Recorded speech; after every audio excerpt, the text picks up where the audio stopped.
Well, my name is, you ready? Yep. Okay, my name is Doug Burton, and I've chosen to read a passage from Ray Bradbury's Fahrenheit 451, which is ironically a banned book about burning books.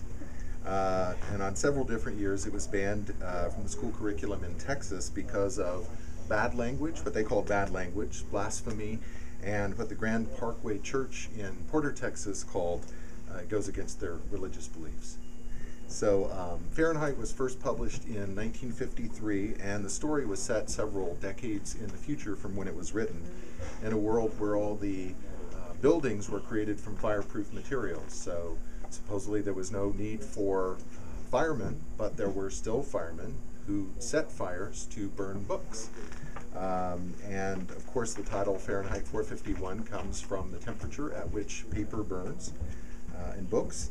The whole premise of the book is basically censorship run amok, books that might possibly offend anybody or make anybody uncomfortable or burned. And in that era, even television is kind of, much like it is now, reduced to mindless drivel that just seeks to pacify people and make them feel comfortable. So the section I'm going to read from can give you a little background. The novel's main character is Guy Montag, who is a fireman himself, and during the course of events in the book, he starts to question what he's doing, burning books, and sometimes burning people who try to protect their books along with the books.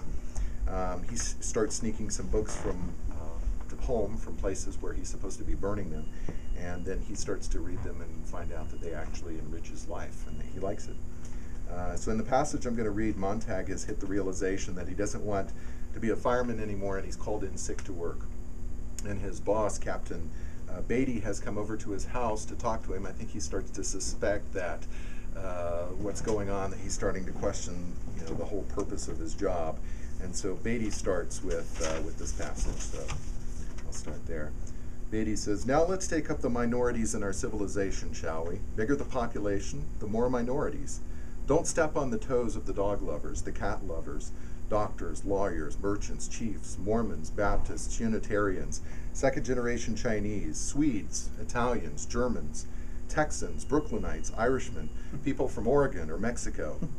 The people in this book, this play, this TV serial are not meant to represent any actual painters, cartographers, mechanics anywhere.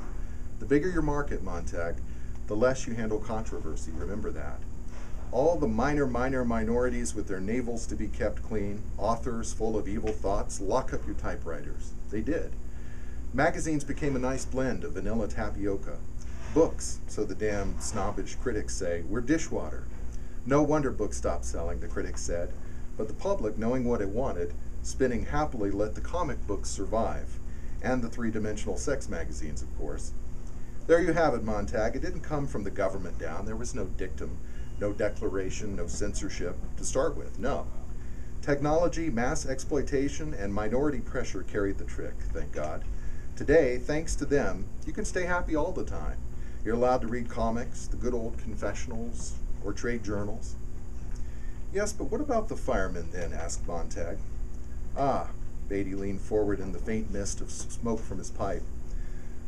"What more easily explained and natural, with school turning out more runners, jumpers, racers, tinkerers, grabbers, snatchers, flyers, and swimmers instead of examiners, critics, knowers, and imaginative creators. The word intellectual, of course, became the swear word that it deserved to be. You always dread the unfamiliar. Surely you remember the boy in your school class who was exceptionally bright, did most of the reciting and answering, while the others sat like so many leaden idols hating him. And wasn't it this bright boy that you selected for beatings and tortures after hours? Of course it was. We must all be alike. Not everyone born free and equal, as the Constitution says, but everyone made equal. Each man the image of the other. Then all are happy, for there are no mountains to make one cower, to judge themselves against. So a book is a loaded gun in the house next door. Burn it. Take the shot from the weapon. Breach man's mind. Who knows who might be the target of the well-read man? Me? I won't stomach that for a minute. And so when houses were finally fireproof completely all over the world, there was no longer the need of firemen for the old purposes. They were given the new job as custodians of our peace of mind. the focus of our understandable and rightful dread of being inferior. Official censors, judges, and executors. That's you, Montag, and that's me. Thank you.